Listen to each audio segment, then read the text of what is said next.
Good evening, and welcome to the Fillmore, located in beautiful San Francisco. Please put your hands together and welcome to the stage, Miss Janine Garoppolo.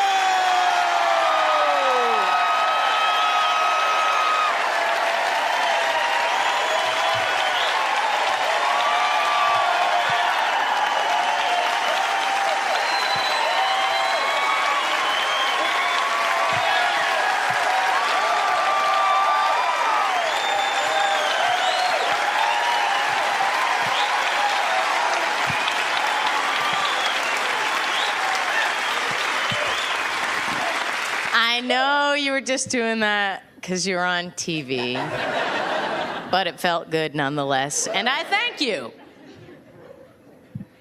Anywho, that threw me. I'm not used to, like, affection like that. It's weird. Anyway, I've got some good news if you're interested. They've just opened a Starbucks in my living room. So, thank you. Thank you. Yeah. I feel the same way. Just roll out of bed and there you are. But the thing is, I still don't have the Starbucks protocol right. You know, like I go in and I think, okay, I'm gonna order and I'm gonna get it right this time. I will have the non-fat grande hazelnut latte, and then their passive-aggressive way when they reorder for me, it is the grande hazelnut non-fat latte. And every day I go in, I think I'm gonna get it right this time. I'm gonna get it right. I'm like borderline diarrhea. I'm gonna get it. I'm gonna get it. And I'm always wrong. So you're asking me, why do you go to the Bennigan's of coffee? Why do you go there? Why do you go to, like, the Polish and Shine Polite Coffee? Why not Java or Insomnia or Ground Zero where the hipsters go? I'll tell you why I can't go there anymore. Because I went to see Weezer recently, and I had to leave because it was too loud. I left Weezer because it was too loud. So now, shamefacedly, I go to Starbucks with all the people my age who get their coffee. Don't get me wrong, I like Weezer a lot. So anyway, I'm gonna do some impressions. Do you mind? Do some impressions for you at the Fillmore.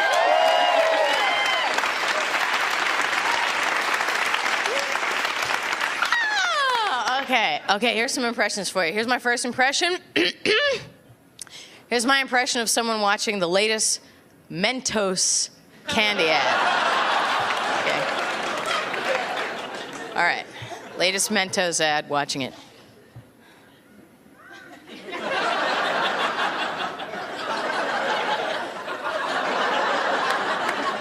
What the fuck? Are they... Is that guy a mannequin, or... Are these German? I don't...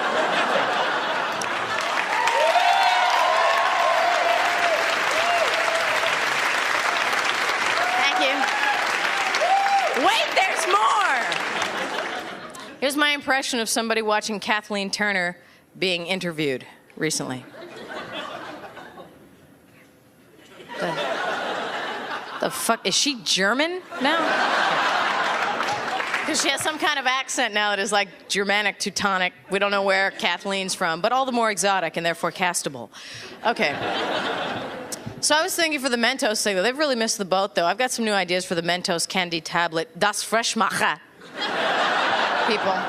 For Mentos, what do you think, like a KKK rally? Or maybe a guy trying to get to a gay pride parade? Or an Asian sweatshop? Just all you need is a headband. That's all you need. Okay.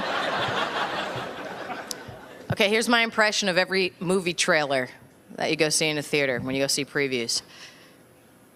In a world. Okay, that's it. That's what I say.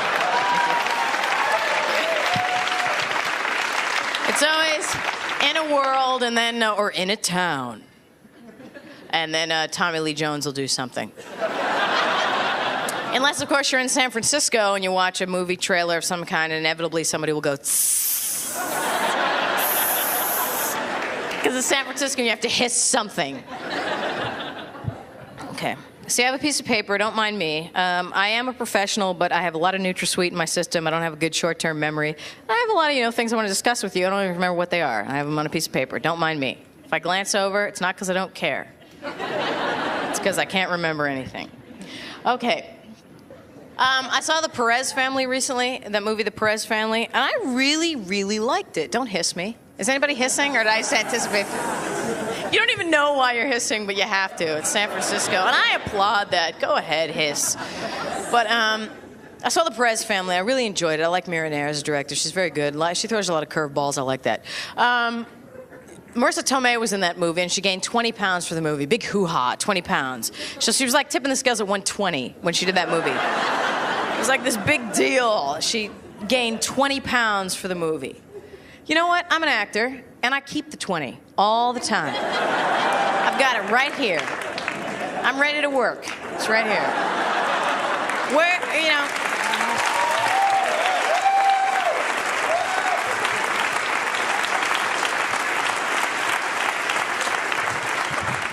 If you're going to applaud, I don't know what to do with you. You cannot keep applauding. I mean, I know it makes me look good, but I don't know how to handle you.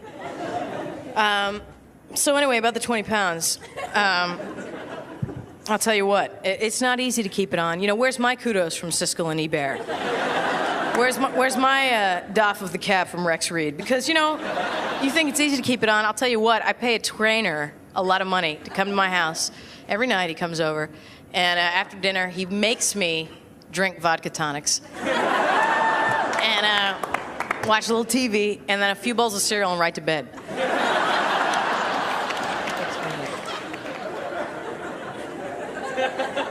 And I make no apologies. I make no apologies. The camera adds 10 pounds. You heard that theory? Camera adds 10 pounds. It's not a theory, it's a fact.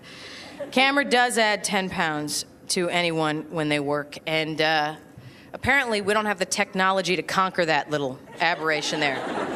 We can have Gump cavorting with dead presidents in a Jurassic summer, but we just don't get that 10-pound thing.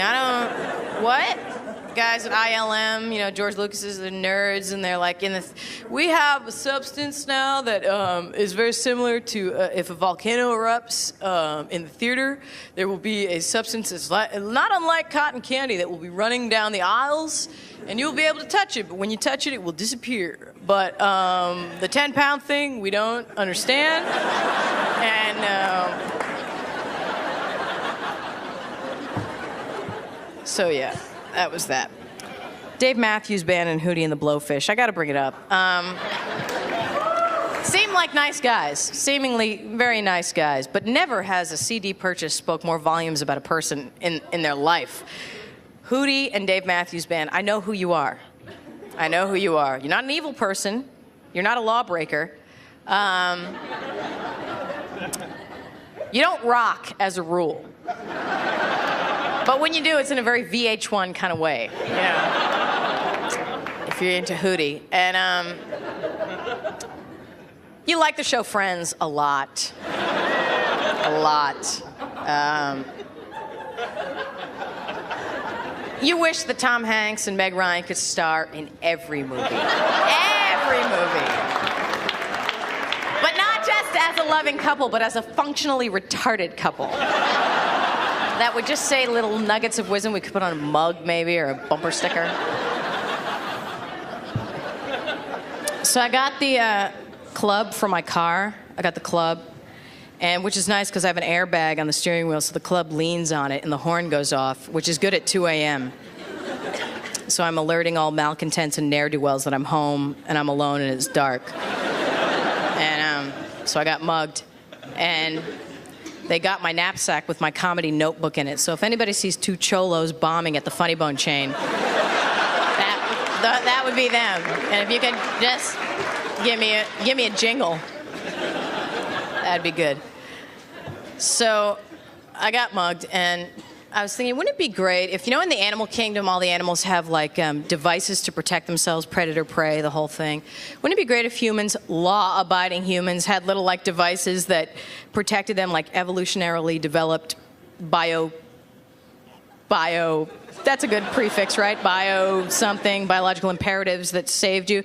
Like, I'm coming out of my car, and a mugger's coming towards me, and then all of a sudden it would be like, see as Janine blends with the Geo Metro. It would be like, I would just become one with the Geo Metro, and the mugger would go, what? And then move on. That'd be good. And then, okay, so I lost the Geo Metro, and I got a Ford Ranger, and because it was ready. I have no use for a pickup, none. The only reason I own a Ford Ranger XLT is because it was ready. And I drove it off the lot. I'm incredibly lazy. I have a very, can you start my orange approach to life. I don't haggle with salesmen for cars. I don't get better deals on things. I don't know. I'm a straight C student. I don't know. I have never in my life uttered the phrase, is there going to be extra credit on this? Because I don't do that. I don't know anything about that way of life. And I have no kind of stick to it. In fact, I've only stuck to one thing in my life. I started doing stand-up in 1985, and I've only stuck to the entertainment industry because only that can provide me with the sheer depression and self-loathing. That's the only thing the misery, that's the only thing that can fill that void of hatred. So I've stuck with that. But, so I got the Ford Ranger, and I was making out with my boyfriend in the front seat of the Ford Ranger, and I thought, what the fuck? I'm 30. What? Making out, and I realized I have this unparalleled fear of intimacy. It's just bizarre. I mean, I'm not going to go into it now because I'm on a stage with a mic, but I'm just saying that it's very odd, and I only like people that don't seem to like me, and blah, blah, blah, blah, blah, and I can't respect people that really like me, and the whole nine, you know. So I'm making out with him in the Ford Ranger, and I was thinking, you know, I'm not the only one, though. It seems that there's like a generation of people that have this weird fear of intimacy, and they don't get married, and they're in their late 30s, and they should just aim the car for the demographic and have like the Ford Ranger fear of intimacy cab. And it's like just enough room to really make out but not have sex. It like inhibits your range of motion for just that much. And like their tagline would be, when you don't want to bring it indoors because it's too weird. You know?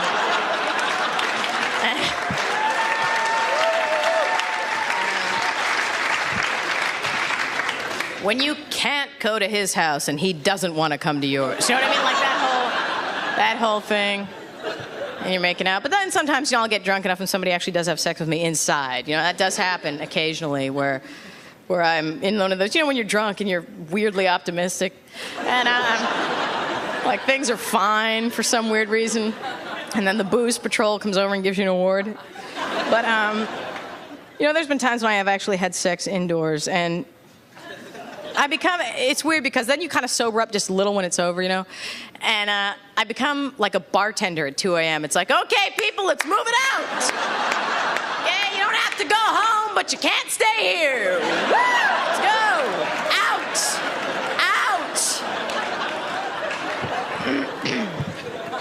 And it's like such an odd Chekhov play, you know? Like when I decide I don't want to see them, then they really like me, you know? They want it to leave until I say I want them to leave, and then, you know what I'm talking about.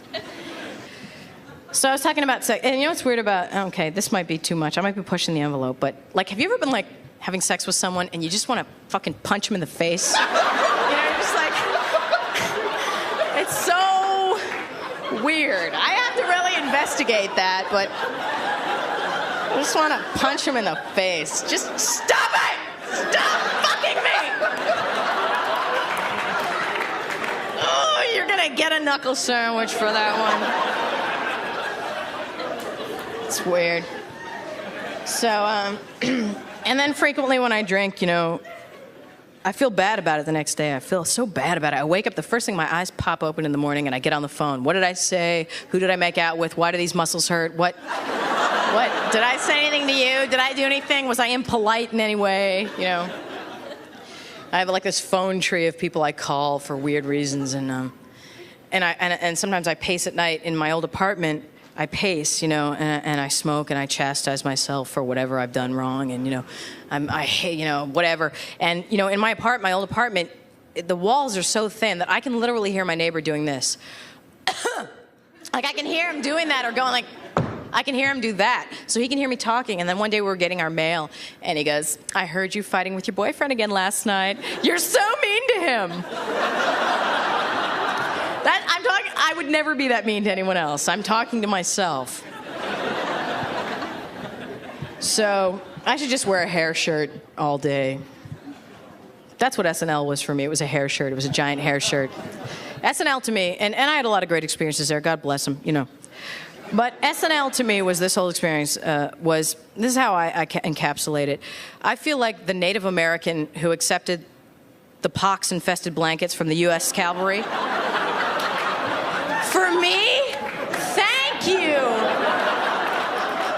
don't feel so good. That's what that experience was. Although, you know, there was some good things out of it. I got to meet Alec Baldwin, who, I gotta say, Alec Baldwin is the closest thing to James Bond you are gonna find in this mortal coil. I swear to God. Unbelievably great guy. Unbelievably funny and handsome, and like Johnny on the spot. You know, I had a cigarette, he had a lighter. Lozenge. You know, he was like right on the money. And I got to meet George Clooney. And I know, all right, trite, George Clooney crush. So what? You know what? ER, they got me. I'm not made of wood, people. I'm not made of wood. They got me. That's a writer's construct. The pediatrician, blah, blah, blah. He's trouble with women. He's haggard, blah, blah. Yeah, all right, you win. Uncle. You got me. I like him. And Caruso from NYPD Blue, that guy who's a cop, when they wear the trench coat with the loosened tie, fuck. And like, you know what the big thing now is? The cops with the thing on the necklace. That's a biggie. In the movies, they don't wear badges anymore here. They wear them on the necklace. Oh, and here's a Valentine's card. This goes with my Ford Ranger thing. I have no concept of linear keeping jokes together. I don't know anything about that, but here would be my Valentine's card that I think I'm going to send my boyfriend. Things have been going so well thus far, I will find more ways to become unavailable to you.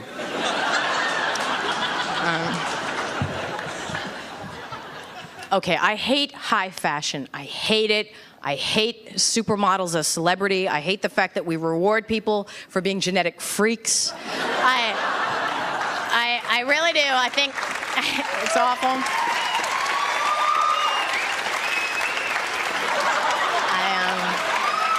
What to do?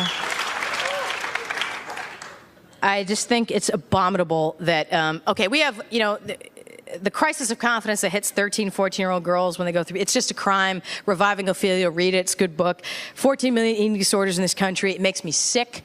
It makes me sick the way women are the victims of lookism, and that high fashion just feeds into coveting and vanity and all that is evil. And I hate them. I will not back down on this. I don't care how unlikable it makes me seem to you. I hate it. I hate models in general, and oh, when even female journalists will say, Cindy Crawford, one of the bigger models. Fuck you! Fuck you!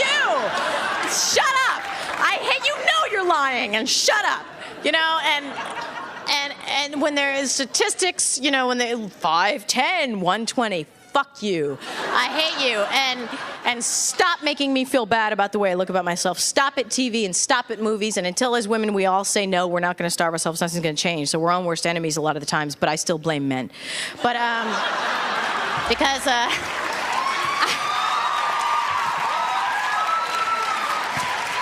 seriously, I am such an eyesore when I land at LAX that, I mean, here I'm fine, but there, and they can kiss my fat ass, I swear to God. And I won't lose the weight. I promise you this in my career. I promise you, because that would be a sellout. But I'm lazy too, yes, but I'm very noble as well. But I hate E-Fashion File so much.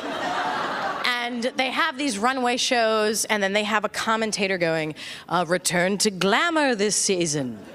A pretty face is your best asset this season, as opposed to last season, when ugly girls had a free ride all the way through.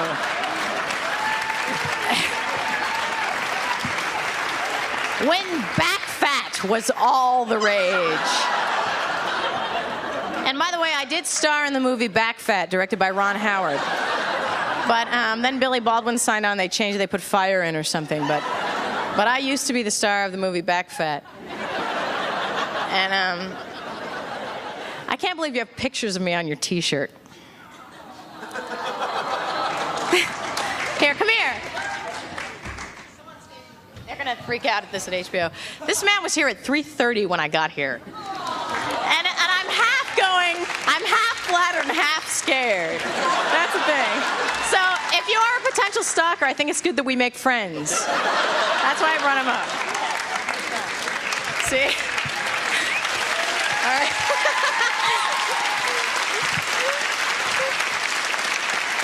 See, you've all seen him, so if something happens to me, you've all seen him. That's the most important thing. And you know what would be good with stalkers? Thank you for bringing it up. again, with the evolutionarily developed things, it goes back to my car. I'll bring this, somehow I will get a tight set somewhere, but wouldn't it be good if people's body language were indicative of their motives? Like, if he were in fact a stalker, he would walk like this. And then I would know. So I gotta ask, seriously, how uncool is David Copperfield? Seriously. Because David Copperfield is really under the impression that he's incredibly cool. And that has blown my mind. And he's so blown, don't look into my eyes. It's just, it's just, and he's with Claudia Schiffer, which is so much that, you know who Claudia Schiffer's favorite band is? Foreigner. Isn't that just the way? But you know what, so what? She's so what? She's still the most popular, so what? She likes Foreigner. Thanks for hissing. So I was walking out of the Beverly Center in Los Angeles, which is this big shopping center. In fact, I'm gonna have my name changed to Beverly Center. Beverly Center. And I was walking out of the Beverly Center, and I was walking to my car, and there was a dad and his like 3-year-old son walking to their car. And then I was like walking here, and then there was a, empirically speaking, attractive blonde walking near me. And I'm not, you know what, I sound like a woman slammer. I don't mean that at all. I hope I haven't come across as that at all. I'm so down with my gender that it's unbelievable. So I hope I haven't at all painted that picture. But this blonde who was not down with the cause, because she goes to a gym. Anyway, I feel that way. If you go to the gym and stuff, you're not on my side. You're not. You're not. I really believe that. I believe it because I just do it for me because it makes me feel good. You're a liar. You're lying. No one gets on a Stairmaster because, oh, it's just for me. It's a lie. And you know what else would be, you know what I think though with a Stairmaster? There's one good thing for a Stairmaster. Okay, you know how like when you wake up in the morning and you like hit your, clock radio for 10 more minutes. Now, if we could hit the snooze alarm, if we could meld like a Stairmaster and a snooze alarm, because Stairmaster time is the slowest increment of time known to man. So if you get like 10 minutes on a Stairmaster, it really does feel like 2 hours. If you get that with your clock radio and you hit the snooze bar with a Stairmaster, I'm not really making myself clear, but if you could meld the two, it would be like this 10 minutes of eternity. So anyway, so I was walking out to my car, and this blonde was walking out to her car, and the dad ogles the blonde. And she was like so trite, you know? She had like the Levi's hiked up, cinched at the waist, black belt, black cowboy boots, V-neck, Hanes t-shirt, and I know I'm wearing one too, but whatever. But not in the same way. She had one on tucked in, and the crispy bangs, kind of crispy, and the long blonde hair, walk, walk, walk, blah, blah, blah. And so the dad was ogling her, and I was walking near her, and I thought, God, that is such a bad role model. At least ogle me. Take the road less traveled. Give your son something to grow on, you know? I'm not a lesbian. I look like a lesbian, but no, it's different. And give your son something. And, you know, because that look is so, and you know, that it speaks volumes about the guy and about the girl. That is as unoriginal as a fucking snowball fight. That's how unoriginal that look is to me. Like snowball fights, you know, like I used to live in New York, and the first snow, and the couples would tumble out of the bar and throw a snowball. And all that's for, because they don't really know each other, but they're flirting. All that snowball fight is for, look how whimsical I am. Fuck me. I'm whimsical. I'm easygoing, you know.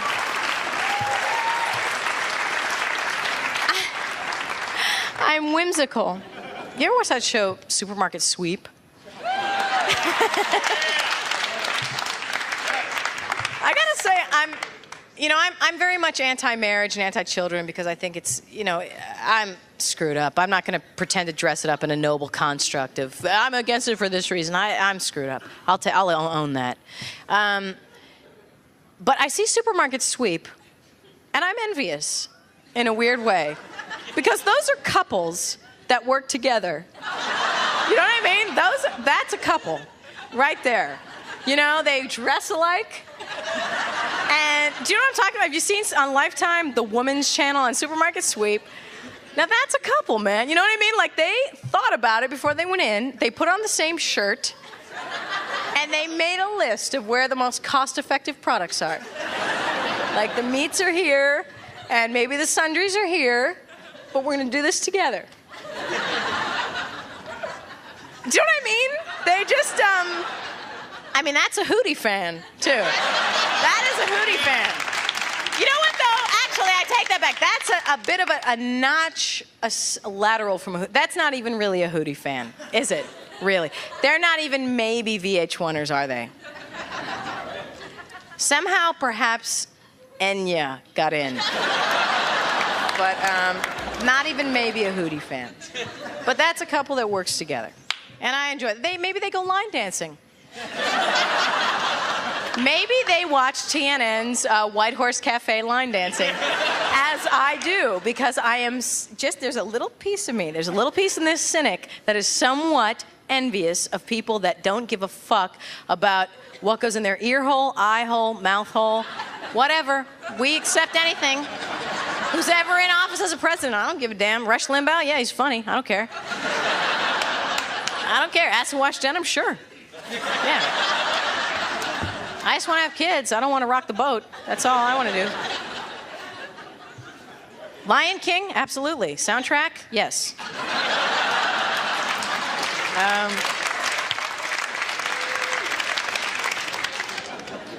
think I covered it all. Starbucks, Weezer, Mentos, Kathleen Turner. Did I talk about Speed yet, the movie Speed? All right, this will be my last thing. Okay, this will be it, because I have cable in my hotel room, and I saw the movie Speed. Highly implausible. Highly. I don't buy it. The bus actually stopped for Sandra Bullock when she was running after it. I don't buy it. The rest of it, yes, but not the part where Sam, the bus driver, stuff. She knew Sam. Sam, the bus driver. That. And you know, they should just go the whole nine. You know what I mean? Like they were so trite in their portrayal of the movie, and everybody's sitting on the bus. They had every stereotype on the bus, the construction worker. Why not just go the whole nine and have like Eskimo with a harpoon sitting back there, Indian full headdress, you know, shifty-eyed gangster pinstripe suit, fingering a violin case. Why not? Thank you. Good night.